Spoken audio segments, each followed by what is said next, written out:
6.4 Analisis akar masalah. Analisis akar masalah terkait dengan hubungan antara isu dengan faktor. Idenya adalah jika kita ingin mengubah sesuatu tentang isu, maka kita harus memahami faktor yang berkontribusi terhadap isu itu. Jika kita mengubah sesuatu dalam faktor, kita berharap bahwa isu tidak muncul lagi. Tapi bagaimana kita mengidentifikasi hubungan isu dengan faktor? Kita melihat dua kemungkinan di sini. Kita bisa mulai dengan isu. Jika kita tahu tentang isu, kita bisa bertanya, mengapa isu ini muncul? Mungkin akan memberikan penjelasan.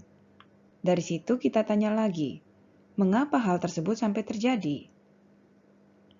Why diagram adalah sebuah cara untuk membantu menanyakan pertanyaan mengapa ini.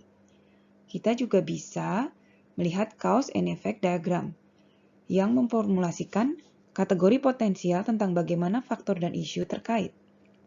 Kita bisa memeriksa kategori ini dan mengidentifikasi hubungan yang mungkin. Perlu diingat bahwa baik why diagram maupun cause and effect berusaha memformulasikan sekumpulan hipotesis.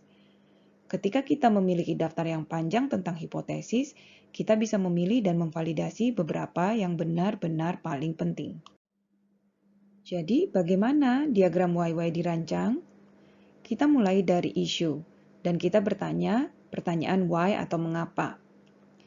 Melalui jawaban dari pertanyaan why tersebut, kita mungkin dapat mengidentifikasi faktor yang berkontribusi. Mungkin terdapat beberapa faktor yang relevan, tetapi saat ini kita tidak tahu mana yang paling relevan. Ide dari why diagram adalah bertanya mengapa sebanyak 5 kali secara berurutan, yang berarti untuk setiap faktor yang berkontribusi, kita tanyakan lagi mengapa. Ketemu satu faktor, kita tanyakan lagi mengapa, dan seterusnya. Sampai kita mendapatkan 5 rantai faktor yang berkontribusi. Ini memberikan kita faktor berjenjang yang mendalam, yang kemudian satu persatu dapat kita verifikasi.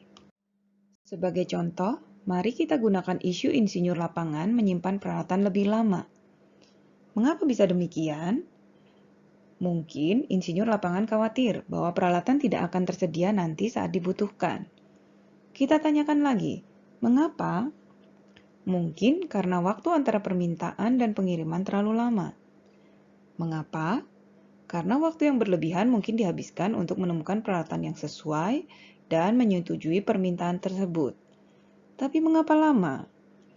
Mungkin karena waktu yang dihabiskan oleh petugas untuk menghubungi beberapa pemasok dilakukan secara berurutan. Atau waktu yang dihabiskan untuk menunggu insinyur pekerjaan memeriksa permintaan. Cara pelengkap adalah dengan menggunakan diagram sebab akibat atau disebut juga dengan cause and effect diagram. Atau karena bentuknya yang menyerupai tulang ikan disebut juga fishbone diagram atau disebut juga dengan Ishikawa diagram. Di sini kita melihat isu di bagian kanan dan kita juga memiliki 6 kategori faktor yang berpotensi menjadi penyebab. Semua kategori ini diawali dengan huruf M sehingga dikenal juga sebagai 6M faktor. Di kiri atas kita mulai dengan measurement atau pengukuran. Ini berarti kesuksesan dari proses mungkin diukur dengan cara yang berbeda. Nah, bagaimana cara kita mengukur dapat memberikan kita ide yang mungkin menjadi penyebab isu.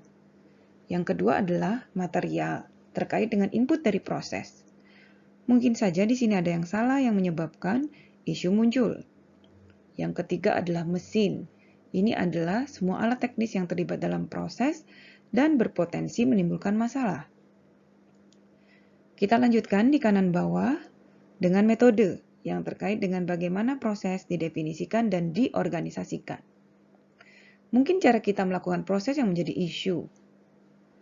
Lalu ada man, yaitu orang yang bekerja dalam proses, dan sejauh mana ketidaksempurnaan mereka yang menjadi masalah. Akhirnya ada milieu, yang merupakan segala sesuatu yang melingkupi proses atau lingkungan sekitar, termasuk supplier, pelanggan. Karakteristik mereka dalam bertransaksi mungkin menjadi penyebab timbulnya isu.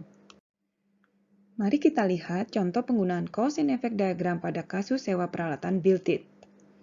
Isu yang dihadapi adalah alat ditolak saat dikirim. Ide dari cause and effect adalah kita memeriksa setiap kategori dan mencoba memikirkan penjelasan yang mungkin masuk akal. Mari kita mulai dengan material.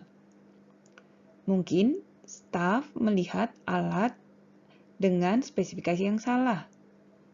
Kenapa begitu? Mungkin karena deskripsinya pada katalog supplier kurang akurat.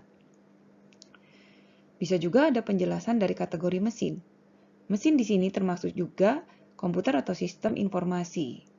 Dan di sini bisa jadi sistem informasi tidak menginformasikan kepada insinyur lapangan. Lalu ada juga kemungkinan dari sisi metode, di mana insinyur lapangan tidak memvalidasi pilihan alat. Karena metode yang ada saat ini, staflah yang bertanggung jawab sepenuhnya untuk memilih alat. Ada juga masalah dari sisi orang, bisa saja staf salah paham tentang kebutuhan dari insinyur lapangan. Di sini kita memiliki daftar panjang tentang faktor-faktor yang berpotensi berkontribusi pada isu.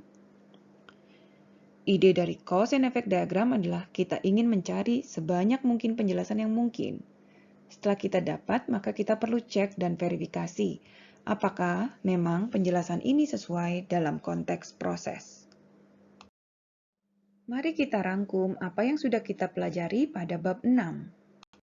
Pada bab ini kita membahas tentang analisis nilai tambah yang memisahkan langkah-langkah yang menambah nilai bisnis, dan tidak menambah nilai.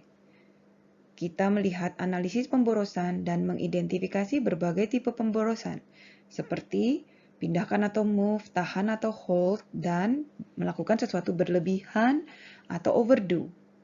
Kita juga mengenali bagaimana mengidentifikasi dan mengumpulkan serta mengatur masalah secara sistematis dengan daftar isu.